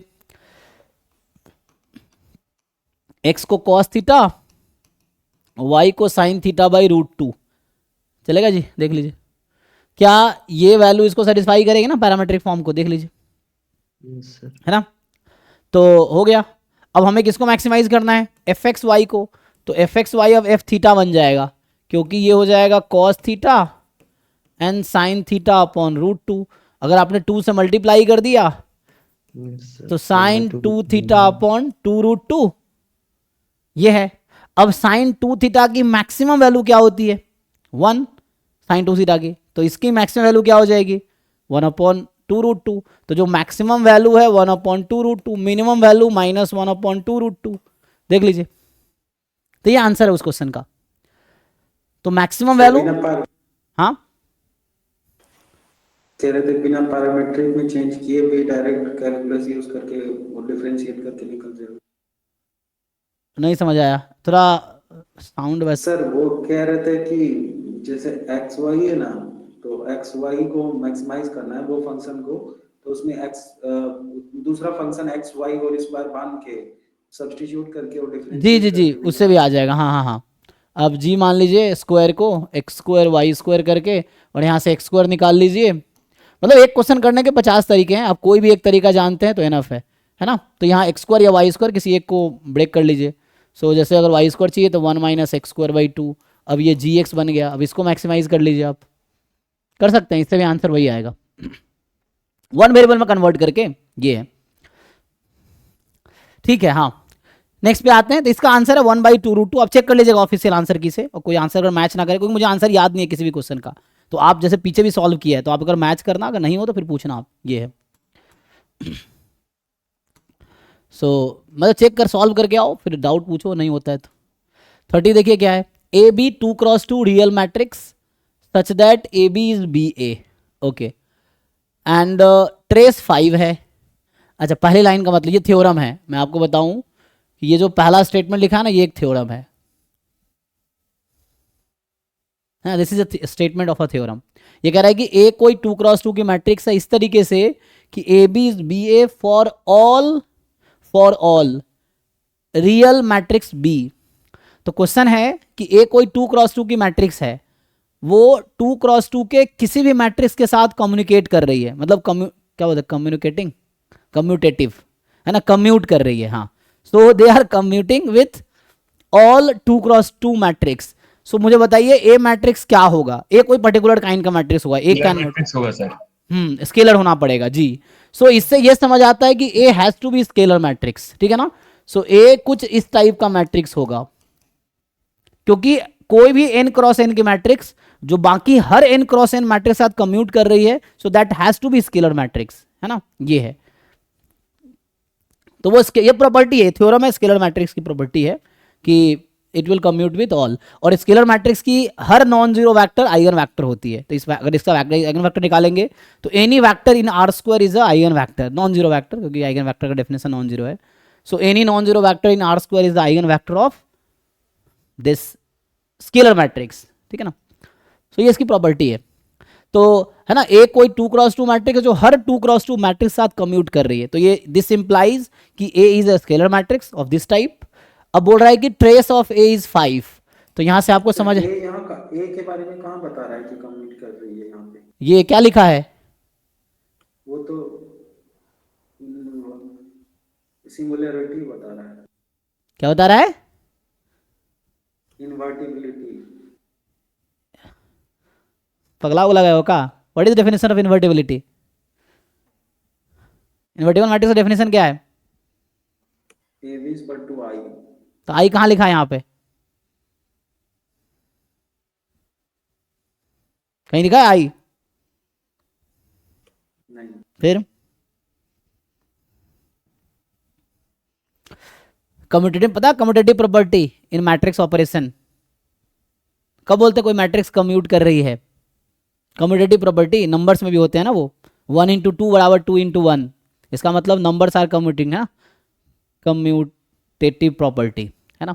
एनीवे, सो ठीक है, यहाँ से क्या आ जाएगा, तो ट्रेस हमारा 5 है, तो यहाँ से आ जाएगा 2k is 5, so k is equal to 5/2, और पूछ रहा है डिटर्मिनेंट बताओ a का, तो ये जो पूछा वो दिख रहा है डिटर्मिनेंट ऑफ a, तो यहाँ से क्या आ जाएगा k², so determinant of a आपका आ जाएगा 25/4, तो ये आंसर है इस क्वेश्चन का, देख लीजिए, ठीक है जी। तो मतलब थ्योरम अगर याद है ठीक है, नहीं तो आप कैसे डिसाइड करोगे क्या है, फिर आपको प्रूव करना पड़ेगा कि ए जो होगा स्केलर मैट्रिक्स होगा, ये है, क्योंकि वो थ्योरम है इसलिए हमने डिसाइड कर लिया इजीली। चलिए 31 पे आते हैं। सो 31 जो कह रहा है कि 2 defective bulbs are present in a set of 5 bulbs, तो 5 बल्ब है उसमें 2 डिफेक्टिव है, इसका मतलब है कि 5 बल्ब है, 2 डिफेक्टिव 3 गुड, टोटल 5 हो गया, ठीक है ना। तो 5 में 3 डिफेक्टिव है, to remove the 2 defective bulbs the bulbs are chosen randomly 1 by 1 and tested. तो इसका मतलब 1 by 1 क्या विदाउट रिप्लेसमेंट होगा, क्योंकि एक निकाला देखा डिफेक्टिव है कि नहीं, फिर वापस बाहर रख दिया, फिर दूसरा निकाला बाहर रख दिया, इस तरह से होगा। The bulbs are chosen randomly 1 by 1 and tested. If X denote the minimum number of bulb that must be tested to find out the 2 defective bulbs. तो देखो वैसे ही हो गया क्वेश्चन कि number of trial required to get the second success, defective को हम success बोल रहे हैं और गुड बल्ब को फेलियर बोल रहे हैं, ठीक है। तो आप जानते हैं number of trial required to get the second success, इस तरह से। लेकिन दिक्कत यहाँ पे ये है कि negative binomial, geometric binomial, Bernoulli में ट्रायल्स आईआईडी होने चाहिए, तो उसके लिए विथ रिप्लेसमेंट का केस होना चाहिए।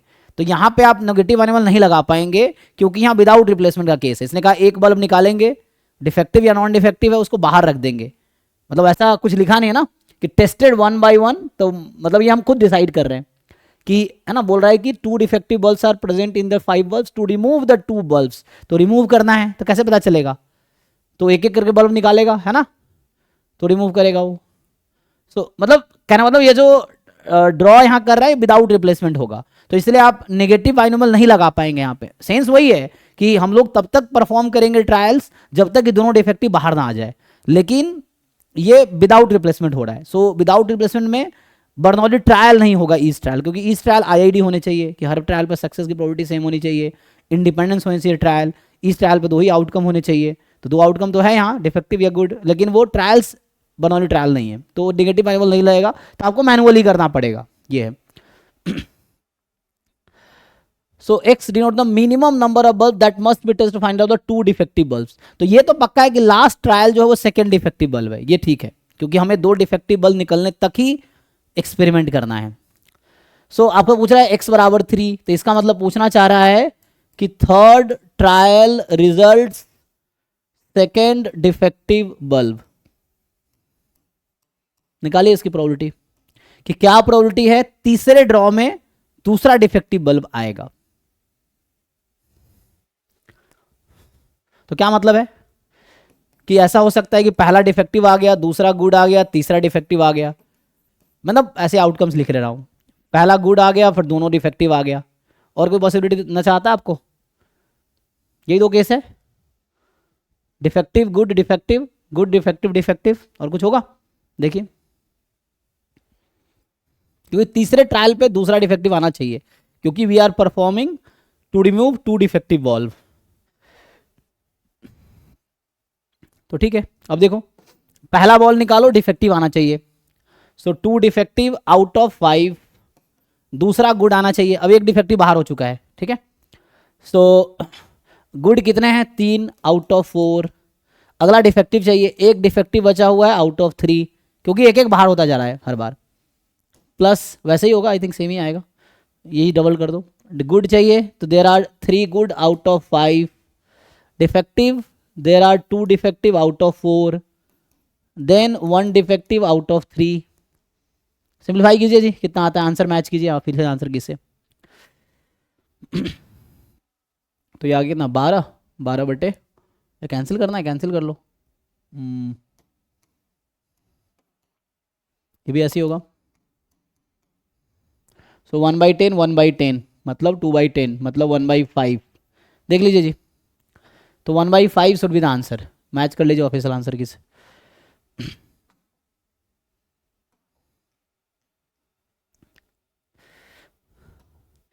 32 कह रहा है कि x n sequence of IID random variable है, मीन 4 वेरिएंस 9, नॉर्मल नहीं कहा है, ठीक है ना, जस्ट आईआईडी है, ओके, और वाई एन ऐसा है, ठीक है, वाई एन एक्स बार है ना, तो यहाँ जो वाई एन इन्होंने लिखा है वो एक्स बार है, अच्छा ठीक है। सो नाउ पूछ रहा है कि limit expectation of Y N -4, मतलब एन तो लार्ज हो गया, तो सैंपल साइज लार्ज है, तो आप लगा सकते हैं सेंट्रल लिमिट थ्योरम। तो मुझे बताइए Y N -4 converges in distribution to what, जिनको समझ आ रहा है, वाई एन लाइक एक्स। पिछला क्वेश्चन का आंसर 0.2 आएगा ना, आंसर दिया है 0.28 से 0.32। हाँ तो कुछ मिस्टेक हुआ इसका मतलब, तो चेक कीजिए जी बाकी लोग। 31 ना, फिर से देखते हैं।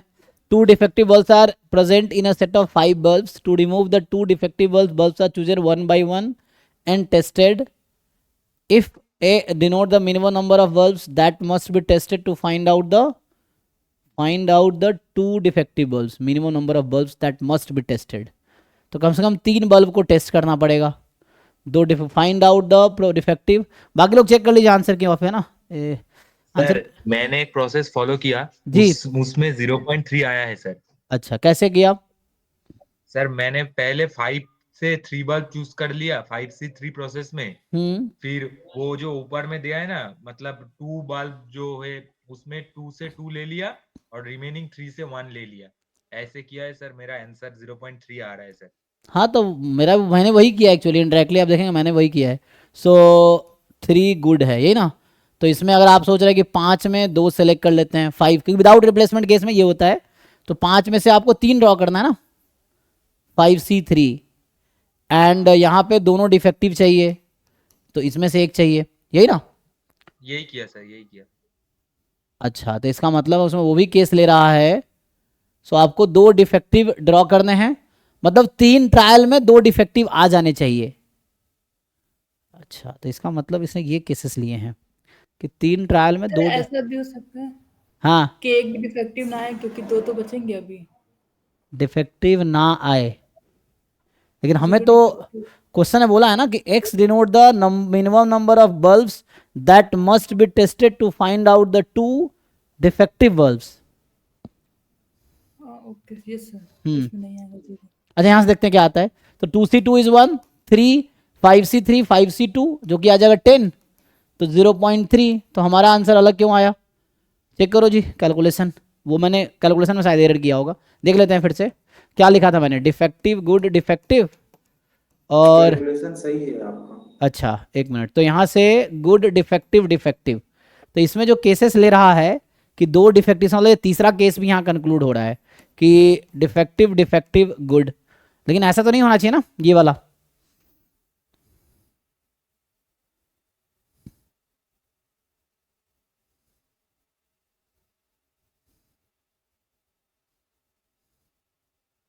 मतलब ये कहना चाहिए 3 ट्रायल है ना, तो 3 ट्रायल में 2 डिफेक्टिव और 1 गुड आ जाए, तो इसका मतलब ये तीनों केस कंसीडर कर रहा है।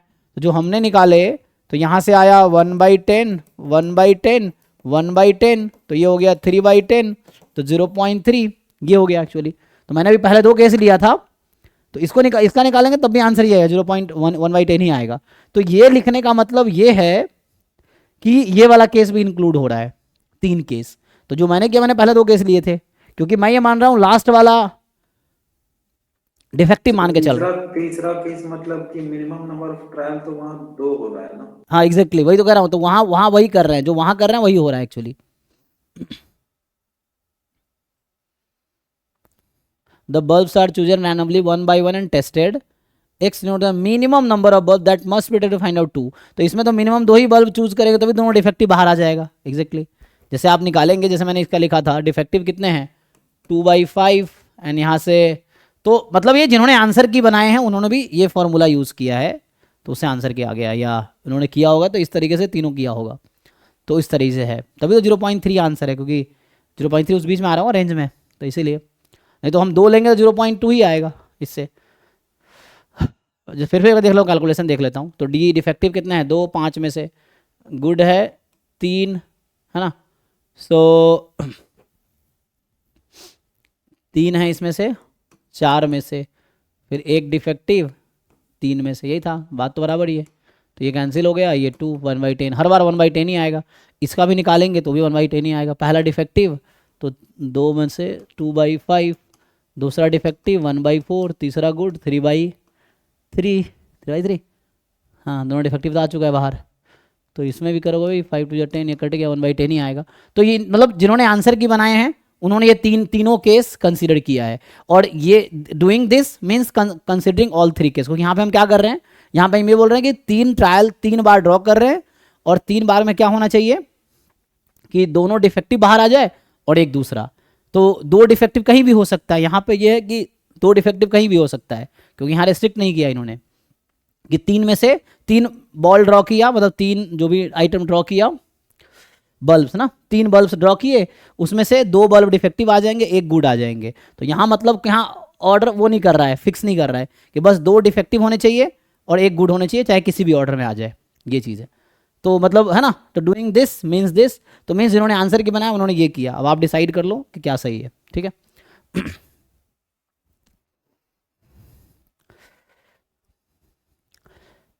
क्योंकि यहाँ मिनिमम नंबर ऑफ बल्ब्स बोला है ना, minimum number of bulbs that must be tested, exactly. क्योंकि यहाँ दूसरे तीसरे ट्रायल में दूसरा डिफेक्टिव आया, यहाँ तीसरे ट्रायल में दूसरा डिफेक्टिव आया, यहाँ दूसरे ट्रायल में ही दूसरा डिफेक्टिव आ गया, तो तीसरे ट्रायल करने की जरूरत ही नहीं पड़े भाई, यहाँ पर तो यहाँ पे जरूरत नहीं है ना, क्योंकि थर्ड ट्रायल तब परफॉर्म करना पड़ेगा जब डिफेक्टिव दूसरा नहीं मिलेगा। दो ही डिफेक्टिव है, दोनों डिफेक्टिव पहले दो ट्रायल में ही बाहर आ गया, तो इसको इंक्लूड करने का क्या सेंस है आप बताइए। तो मेरे अकॉर्डिंग आंसर 0.2 ही होगा। अब इनके ऑफिशियल आंसर की में ये है, तो इसका मतलब उन्होंने ये किया है ना। अब आपने लॉजिक से डिसाइड कीजिए क्या सही है, वो कीजिए आप। चलिए आगे बढ़ते हैं। तो xn be a sequence of independent identically distributed random variable each having mean 4 and variance 3, ठीक है। yn x बार है, मैं फिर से कर रहा हूँ, जो आंसर की बना रहा है वो भी हमारे आपके जैसे ही कोई इंसान ही है, वो किसी टीचर ही है, किसी जिस सूट पेपर बनाए हैं उन्होंने आंसर की बनाए हैं, तो वैसा ही है। सर जनरली क्या होता है ना, ज्यादातर टीचर लोग और सब ये बताते हैं कि नॉन विदाउट रिप्लेसमेंट का केस जहाँ भी होता है ना, डायरेक्ट NCR कॉम्बिनेशन केसेस में रिजॉल्व नहीं करते, डायरेक्ट कॉम्बिनेशन लगा सॉल्व कर देते हैं, इसीलिए है ना। इसी कारण तो वो आंसर आता है। ठीक है।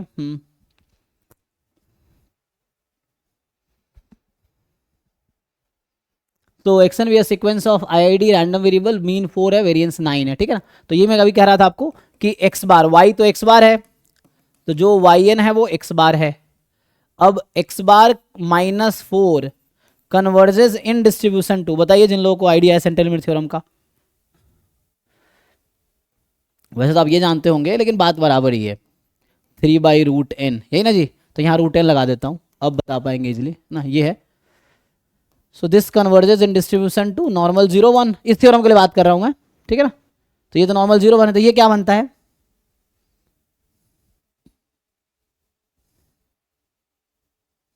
0.9, हाँ 0 सिग्मा स्क्वायर, 0 सिग्मा स्क्वायर, ठीक है। 0.9 को मैं ऐसा इसलिए कर रहा हूँ क्योंकि मैं √n को बाहर निकाल लूंगा इसमें से, ये जो √n डिनोमिनेटर में है ना, तो स्क्वायर होगा तो n हो जाएगा और बाहर आ जाएगा तो 1/n। तो ये क्वांटिटी जो लिखा हुआ है, this is something like limit n tends to infinity 1/n, इस √n को मैंने बाहर निकाल लिया। तो अब बचा क्या, अब बचा एक्सपेक्टेशन, yn को मैं x बार ही लिख देता हूँ, तो x बार -4 का होल स्क्वायर, ये बचा अभी, ये बचा। और यहां से हम बता सकते हैं, बताइए, तो ये स्क्वायर का मतलब वेरिएंस और मीन में ले आ सकते हैं इसको ना। तो यहां से आप डिसाइड कीजिए कि n टेंस टू इन्फिनिटी पे इसका मीन 0 है और इसका वेरिएंस 9 है, तो मीन 0 है, तो जब ex 0 है तो वेरिएंस ex स्क्वायर के इक्वल हो जाता है ना। तो इसका मतलब ये हुआ कि expectation of √n time x bar -4, इसका स्क्वायर जो है इसके वेरिएंस के इक्वल होगा, क्योंकि इसका मीन 0 है, तो इसका मतलब ये आना है 9 ही। अब √n को बाहर निकाल, क्योंकि हमें जरूरत √n की नहीं है वहां पे, है ना, तो हम क्या करते हैं, √n को बाहर निकालते हैं। तो स्क्वायर लगा हुआ है, तो √n का स्क्वायर बाहर जाएगा, n बन के आएगा, तो इधर चला जाएगा।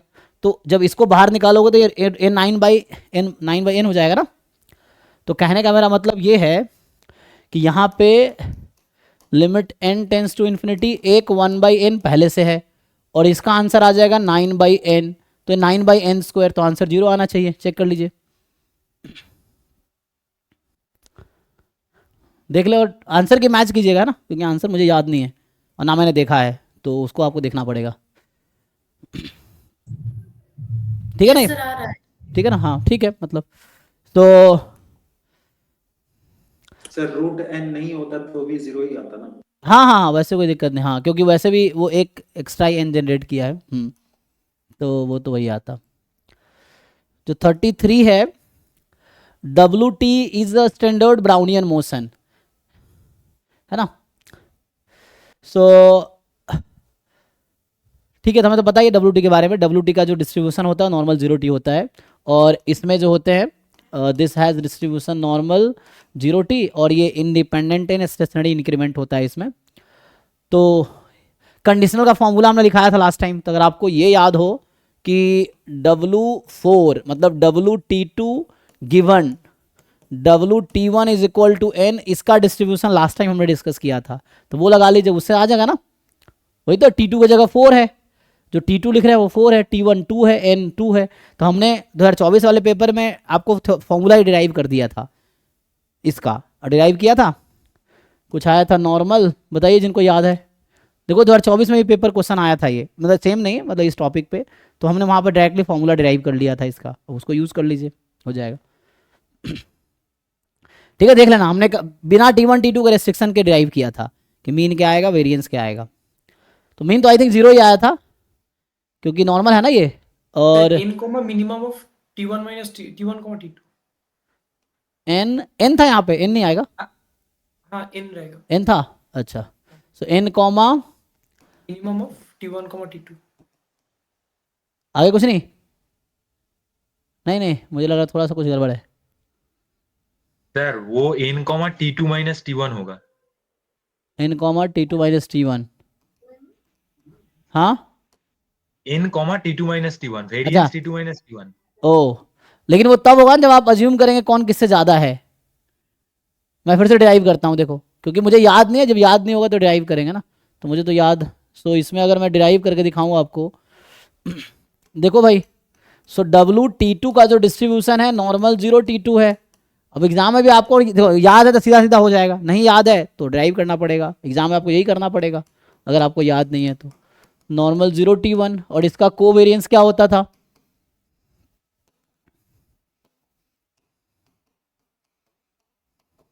याद है फॉर्मूला इसका, ये था ना minimum of T1 T2 I think ना, चेक कर लेना। ये कोवेरिएंस दोनों इंडिपेंडेंट तो है नहीं, तो मैं ये कह रहा हूँ कि जो ये T1 कॉमा WT2 ये तो बाईवेरिएट नॉर्मल होगा ना, बाईवेरिएट नॉर्मल। अब पहले का मीन 0, दूसरे का मीन 0, पहले का वेरिएंस T1, दूसरे का variance T2, correlation coefficient minimum of T1 T2 upon root under T1 into T2। यहां तक ओके है जी। सो ये बाईवेरिएट नॉर्मल हो गया। अब इसके बाद ठीक है, सो अभी क्या करेंगे, अब कंडीशनल निकालिए, ये x है ये y है, तो हमें चाहिए, मान लो ये xy है ना, ऐसा बोल देते हैं xy, तो हमें चाहिए एक्सपेक्टेशन ऑफ किसका निकालूं, y गिवन x है ना, मैं बोलता हूँ, मान लो ये xy है, let's say x comma y है ये दोनों, तो y given x is equal to n। तो इसका क्या फॉर्मूला होता था कि म्यू जो y है, y का मीन जो कि है 0 प्लस रो, तो रो यहाँ पे है, ये सब आपको याद होना चाहिए क्योंकि एग्ज़ाम आपको देना है। तो जब मुझे देना था मुझे याद था, अभी भूल गया हूँ, तो ठीक है ना, ड्राइव कर लेंगे। तो ऐसा था कि T1 T2 रूट है, तो ये हो गया रो, फिर क्या करते हैं आप, सिग्मा 2 बाई सिग्मा 1, तो सिग्मा 2, मैंने सिग्मा 2 किसको लेना है, तो जो पहले होता है उसका आता है ना, T2 by T1। हाँ T2 रूट में ना, root T2 by root T1, because sigma है ना, क्योंकि n minus mu n minus फिर 0, 0। हाँ n माइनस वाई एक्स का मीन। ठीक है जी, बाकी लोग देख लीजिए। तो फाइनली जो डिराइव करेंगे आप, तो ये T2 तो यहाँ कैंसिल कर देगा, तो ये T2 इस T2 को गायब कर देगा और T1 बचेगा। तो यहाँ से आया n minimum of T1 T2 by, ठीक है, सो यहाँ से आया n minimum of T1 comma T2 upon में T1। ठीक है, हमने कोई रेस्ट्रिक्शन नहीं लगाया ना T1 T2 पर, ये लार्जर स्मॉलर वो तब होगा जब यहाँ पे मैं T1 T2 लिख दूंगा कुछ उस तरह से। तो ये है, अब ये मीन आ गया। ऐसे ही वेरिएंस भी निकाल सकते हैं, variance of y given x is n। So y में है ना, y जैसे हमने इसको बोला हुआ है, x मैंने इसको एक बार देख लेना, ठीक है, y is WT2, x is WT1। सो क्या होता है 1 माइनस रो स्क्वायर इंटू जो पहले है उसका, तो सिग्मा 2 स्क्वायर, यही है। सो 1 माइनस रो स्क्वायर का मतलब है 1 माइनस, और रो क्या ये है, so minimum of T1 T2 इसका whole square upon T1 T2, यही रहेगा जी, और सिग्मा 2 स्क्वायर, तो मैंने y जो पहले है y का वेरिएंस T2, ये है, देख लीजिए। तो ये लगाओ उस फॉर्मूले में, देखो अब आंसर क्या आएगा। सिंप्लीफाई करना चाहेंगे तो सिंप्लीफाई करना चाहेंगे तो ऐसा आ जाएगा, T2 माइनस T2 कट जाएगा, so minimum of T1 comma T2 का होल स्क्वायर अपॉन T1, यही ना। देखिए आपके क्वेश्चन में क्या हो रहा है, यहाँ पे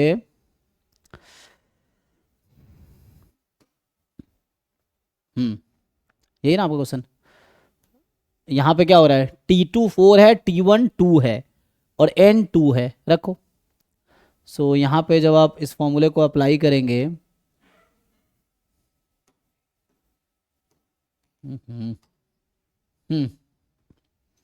लगाइए, हमें चाहिए W4 का होल स्क्वायर W2 है ना, तो इसका मतलब है हमें चाहिए एक्सपेक्टेशन ऑफ W4 का स्क्वायर गिवन W2 इज 2। तो इसको मैं ऐसा लिख सकता हूँ, EX स्क्वायर को क्या लिख सकते हैं, variance of W4 given W2 is 2 plus expectation of W4 given W2 is 2 और इस पूरे का स्क्वायर, वेरिएंस है ना, mean square plus variance EX square. अब लगाइए इसमें, सो यही फॉर्मूला यूज करेंगे हम। तो यहाँ पे वेरिएंस ऑफ दिस, तो यहाँ T2 4 है, T1 2 है, तो कौन सा छोटा है, T1 छोटा है तो मिनिमम T1 होगा, ठीक है, देख लीजिए। अच्छा उसका आगे लिखा था मैंने, यहाँ पे थोड़ा और भी था ना टर्म जो मैंने लिखे नहीं, तो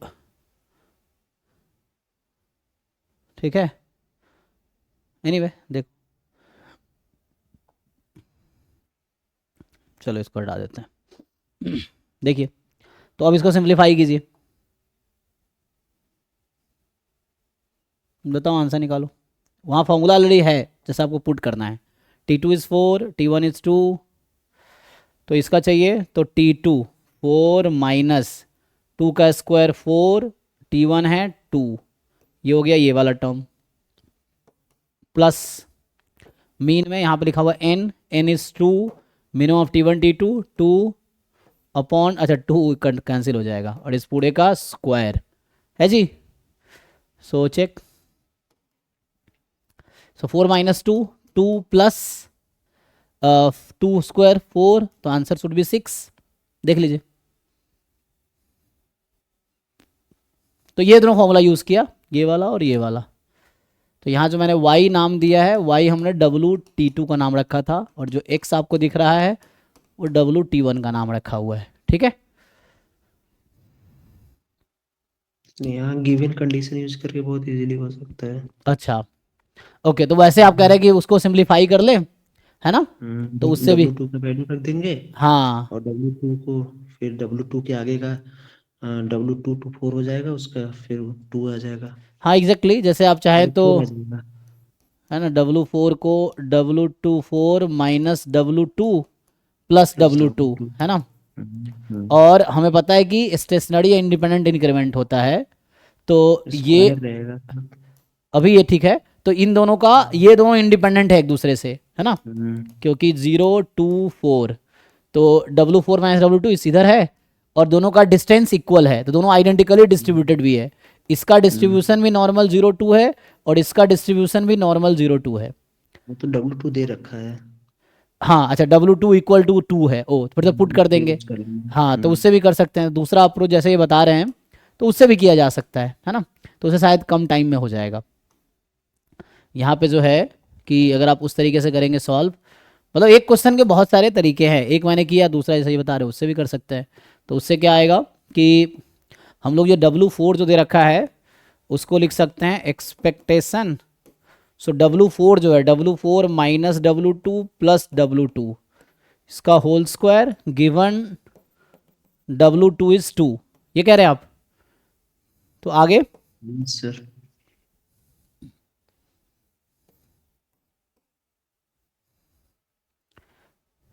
हो जाएगा W4 क्या हो जाएगा, W4 माइनस W2 का होल स्क्वायर प्लस W2 का होल स्क्वायर, अच्छा a minus B whole square, तो इसको कुछ नया, ये जो है अभी मान लीजिए x है, ये y है लेट से, तो एक्स वाई अभी जो हो जाएगा IID नॉर्मल 0 2, लेकिन हमें y गिवन है ना यहाँ पे, so it is something like x plus Y whole square given, है ना, यहाँ से given y is equal to 2, ये है क्योंकि इसका नाम मैंने x रखा, और इंडिपेंडेंट स्टेशनरी इंक्रीमेंट, स्टेशनरी क्या होता है कि इक्वल लेंथ पे इक्वल डिस्ट्रीब्यूशन है, तो 2 4 के बीच का लेंथ वही है जो 0 से 2 के बीच का लेंथ है, ये T1 T2 है ना, 0 2 4, तो ये W2 इधर है, W4 माइनस W2 इधर है, तो यहाँ से ठीक है, आप ये कह रहे हैं ओपन कर लेते हैं, तो वैसे ही पुट कर सकते हैं, कोई दिक्कत नहीं है, वैसे भी पुट कर देंगे तो ही आ जाएगा। प्लस 2 का होल स्क्वायर। हाँ X square plus Y square, Y 2 रख देता हूँ, 4 प्लस 2ab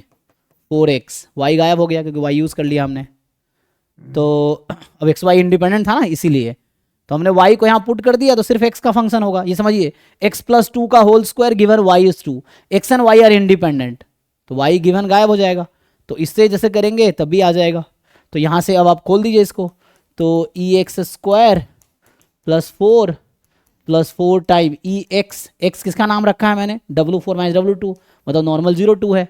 तो नॉर्मल 0 2 में अगर सॉल्व करेंगे तो e x स्क्वायर वही वेरिएंस 4 प्लस मीन का square, 1 minute sorry, e x square कितना होगा, वेरिएंस के इक्वल ना, मीन तो 0 है, 2 हो जाएगा, 2 होगा 2। वेरिएंस क्योंकि मीन 0 है x का ना, नॉर्मल 0 2 है x का डिस्ट्रीब्यूशन, तो 2 प्लस 4 प्लस 0, क्योंकि x का डिस्ट्रीब्यूशन नॉर्मल 0 2 है, y का भी नॉर्मल 0 2 है, तो यहाँ से आ गया 6। तो ये इजियर समझ सकते हैं अगर आपको लगता है तो, नहीं तो जितना मैंने किया है उतना कर सकते हैं लेंदी। तो दूसरा अप्रोच ये है,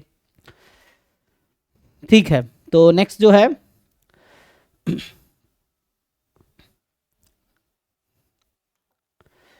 थर्टी फोर कह रहा है कि xn be a Markov chain with state space 1 2 3 and transition probability matrix आपको दे रखा है टीपीएम। तो ये सिंपल कंडीशनल प्रोबेबिलिटी है ना।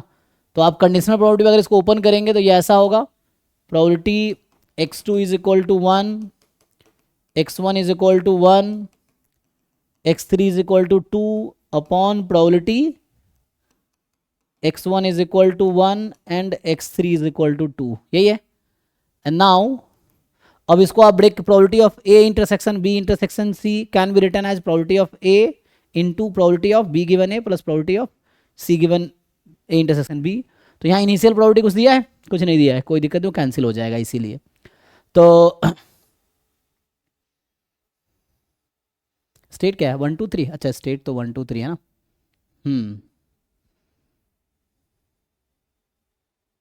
तब ब्रेक करेंगे क्या आएगा, probability x1 is equal to 1 into, ये स्टेट 1 से स्टार्ट कर रहा हूँ कि है ना, ये टाइम 1 है और स्टेट 1, तो स्टेट 1 देन टाइम 2 पे है ना, टाइम 1 पे, क्योंकि यहाँ n 1 से स्टार्ट है, n इज द टाइम है ना। अब पता होगा जो xn बिलोंग्स टू s, तो n जो है ये टाइम को रिप्रेजेंट कर रहा है और s जो है आपका स्टेट स्पेस है। तो स्टेट स्पेस मतलब range of random variable, random variable क्या वैल्यू अटेन कर सकती है वो s में होगा। तो यहाँ पे क्या है, तो simple x1 is 1, x2 is 1 given x1 is 1 into probability x3 is 2 given x1 is 1 x2 is 1। But हम जानते हैं मार्कोव चेन का डेफिनेशन कहता है कि जो future depend on present not on past, तो x3 will depend only on x2 not on x1, ठीक है ना। तो इसीलिए हम सिर्फ x2 यहाँ पे लिखना पड़ेगा मुझे, तो x2 इज 1। अब ये अपॉन, अब ये लिख लीजिए ऐसे ही। तो यहाँ भी दिक्कत ये है कि x2 पता नहीं, आपको x2 पता होना चाहिए क्योंकि इमीडिएट है ना, फ्यूचर पास प्रेजेंट पे डिपेंड करेगा, प्रेजेंट यहाँ पता नहीं है, x1 x2 तो उसके अकॉर्डिंग ब्रेक कर लेंगे, कोई दिक्कत नहीं। सो आप इसको ब्रेक कर सकते हैं, या ये समझिए कि टाइम 1 से टाइम 3, 1 से 2 स्टेट में जा रहा है, तो 2 स्टेप में ना जा रहा था, तो पी स्क्वायर निकाल लेंगे उससे भी आ जाएगा, ये तो वैसे भी कर सकते हैं ना, लेकिन हम मुझे लगता है उसी तरीके से करना चाहिए। तो यहाँ से क्या आएगा, अगर मैं x2 को k मान लूँ तो यहाँ होगा probability x1 is equal to 1, x2 is equal to k given x1 is 1 into, यहाँ लिखता हूँ into probability x3 is 2 given x2 is k and you write summation k from 1 to 3, ठीक है। k क्या हमने माना, सेकेंड टाइम 2 पे या नेक्स्ट स्टेप में कहाँ जा रहा है वो, है ना, एट टाइम 2 पे k स्टेट में है। अब ये 1 by 1 लिख लो, तो ये तो कट जाएगा, कॉमन निकाल के हटा दोगे, अब बाकी टीपीएम से आंसर आ जाएगा, देखो बाकी चीज़ें टीपीएम से आ जाएगी। तो यहाँ पे क्या है, इनिशियली स्टेट 1 में था, अगले टाइम में स्टेट 1 में ही है, तो 1 से 1 जाना है 1 स्टेप में, तो 1 से 1 1 स्टेप में, तो ये है 1 2 3 1 2 3, तो 1 से 1 में जाना है एक स्टेप में, तो 1 by 2 इंटू, नेक्स्ट है टाइम 2 पे 1 स्टेट में है, टाइम 3 पे 2 स्टेट में है। तो 1 स्टेट से 2 स्टेट में जा रहा है एक स्टेप में, स्टेप मतलब एक टाइम गैप कितना है, तो एक स्टेप में 1 से 2 में जा रहा है। सो 1 से 2 1/4 अपॉन, अब यहाँ पे आ जाते हैं, ये समेसन है। अब यहाँ अलग अलग टर्म्स लिखने पड़ेंगे यहाँ पे, ठीक है। सो जैसे अभी मैं मान लेता हूँ K1 है इनिशियली। अच्छा ये तो क्या ना K पे डिपेंड करेगा, तो उसमें अलग अलग टर्म्स आएंगे, फिर सिंप्लीफाई कर लो। तो इनडायरेक्टली बेस थ्योरम यूज़ हो रहा है, समझ लो। तो क्या होगा, अब पुट करो एक एक करके। K को 1 रखते हैं, तो K को 1 रखेंगे तो 1 से 1, फिर 1 से 2, ये वही है जो पहला था वहाँ पे। K को 1 रखने में वही आएगा ना जो ऊपर है, तो ये तो वही रहेगा 1/2 इंटू 1/4 प्लस, जब K को 2 रखेंगे तो 1 से 2, तो 1 से 2 1/4 और 2 से 2 1/3, जब K को 3 रखेंगे तो 1 से 3, तो 1/4 एंड 3 से 2 1/2। इसको जरा सिंप्लीफाई कीजिए आप लोग, कितना आता है। आप भी लिखो मेरे साथ तो आपको आंसर समझ आएगा क्या आएगा। सिंप्लीफाई कीजिए इसको, तो 1/4 तो कॉमन समझ आ रहा है, सब में 1/4 है, काट सकते हैं। तो यहाँ 1/2 अपॉन, इसका एलसीएम लेंगे 6,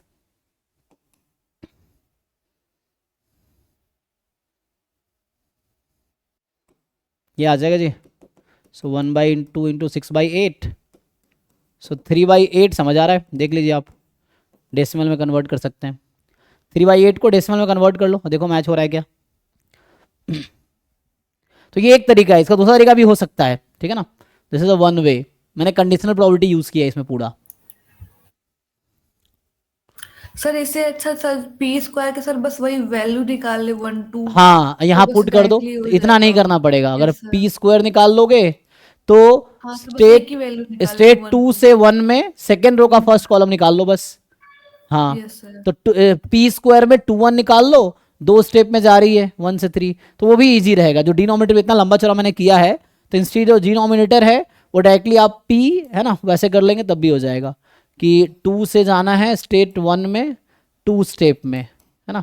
तो पी स्क्वायर निकाल के ये एलिमेंट निकाल लो सेकेंड रो का फर्स्ट कॉलम पी स्क्वायर में, तो आप देखेंगे यही मिलेगा जो मेरा डिनोमिनेटर यहाँ आया है।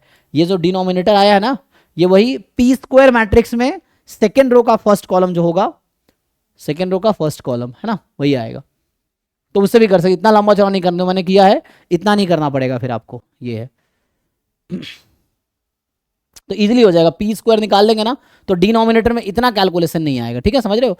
3 से है ना स्टेट 2 से 1 में जा रहा है, 1 से 3 2 स्टेप में, तो पी स्क्वायर निकाल के 2 1 कर लो। 2 1 या 1 2, एक मिनट मैंने 2 1 लिख दिया, 1 2 ना,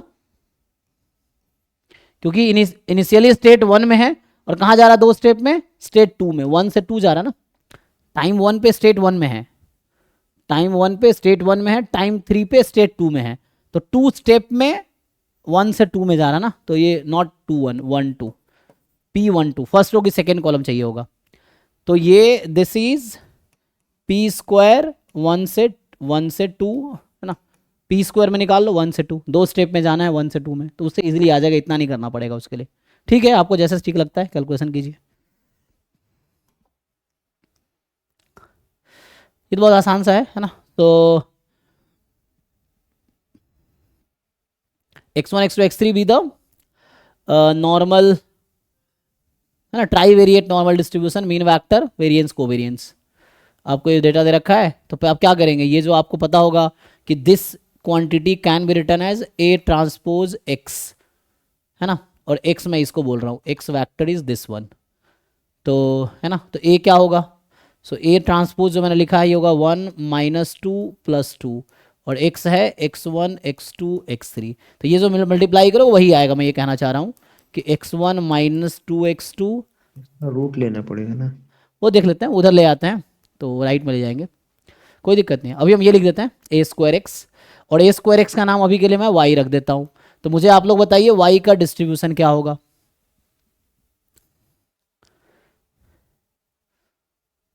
ये निकालना ना बस। नॉर्मल 0 14 आ रहा है। सो क्या आता है, नॉर्मल फॉर्मूला क्या होता है, ए है ना, y is a transpose x, तो ये आता है a ट्रांसपोज म्यू और a ट्रांसपोज सिग्मा a, ये फॉर्मूला है, a transpose mu A vector आपका ए ट्रांसपोज वैक्टर ये है, ठीक है ना, A transpose is this vector. तो आप ए ट्रांसपोज को म्यू तो जीरो ही है, तो ए ट्रांसपोज म्यू निकालेंगे जीरो ही आएगा, तो ये तो ठीक है, तो डिस्ट्रीब्यूशन जीरो आ गया, मतलब मीन जीरो आ गया, वाई का डिस्ट्रीब्यूशन नॉर्मल जीरो। अब आपको इसके लिए निकालना पड़ेगा ए ट्रांसपोज मैट्रिक्स सिग्मा ए, ये मैट्रिक्स निकालना पड़ेगा, कितना आता है 4 14, तो 14 ये सब मल्टीप्लाई, 3 मैट्रिक्स को मल्टीप्लाई करना पड़ेगा यहाँ पे। ए ट्रांसपोज का मतलब है ये ए ट्रांसपोज ही है, तो ए जो मैं ले रहा हूँ ए इज वैक्टर का मतलब जनरली कॉलम वैक्टर होता है, ठीक है ना, तो 1 -2 and 2 this is a vector, A transpose ये है।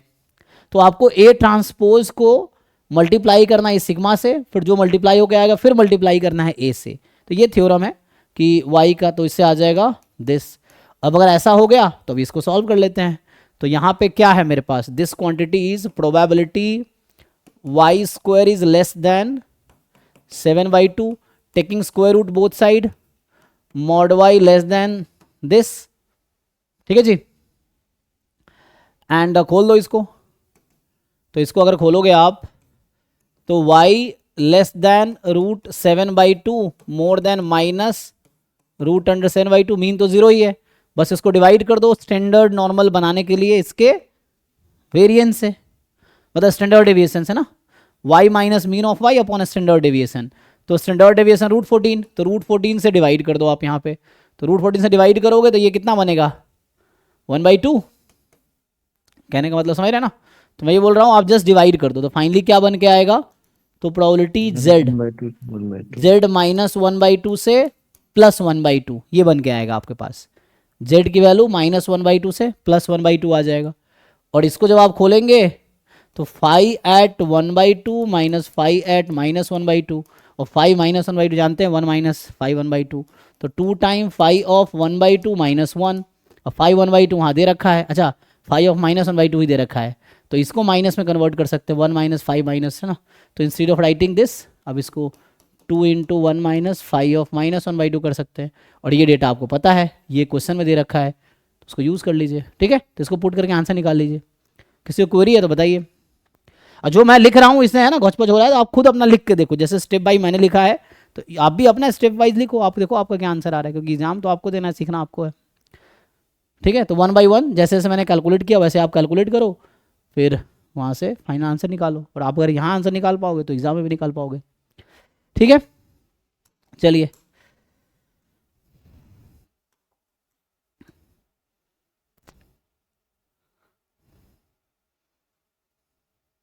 स्टेटमेंट बेस्ड क्वेश्चन है ना ये, पढ़िए क्या कह रहा है। सो टाइम ऐसे हो ही गया, चलो कल यहाँ से कंटिन्यू करते हैं। तो देखो अभी तक जो क्वेश्चन हमने किए हैं, तो जैसे आपको पता ही था क्वेश्चन नंबर 1 से 5 1 मार्क्स का था, क्वेश्चन नंबर 6 से 10 2 मार्क्स का था, ये आपके पेपर में यही होगा हर साल, ये सेम पैटर्न है। क्वेश्चन नंबर 11 से 35 1 मार्क्स वाला था, अब क्वेश्चन नंबर अगला दिख रहे हैं आपको 36 से 65 2 मार्क्स वाला होगा, तो ये पैटर्न गेट में है। तो इस तरह से एप्टीट्यूड का क्वेश्चन था ना, तो इस तरह से ये 1 मार्क्स का था, अब 2 मार्क्स का है। तो 36 से 65 2 मार्क्स के क्वेश्चन है, जो कि हम कल यहाँ से स्टार्ट करेंगे। तो आप लोग अभी 1 to 35 सॉल्व करके आइए, उसमें कुछ डाउट रहेगा तो कल डिस्कस करेंगे, ठीक है। सो अभी यहीं स्टॉप करता हूँ, थैंक यू, बाकी डाउट क्लास चलेगी।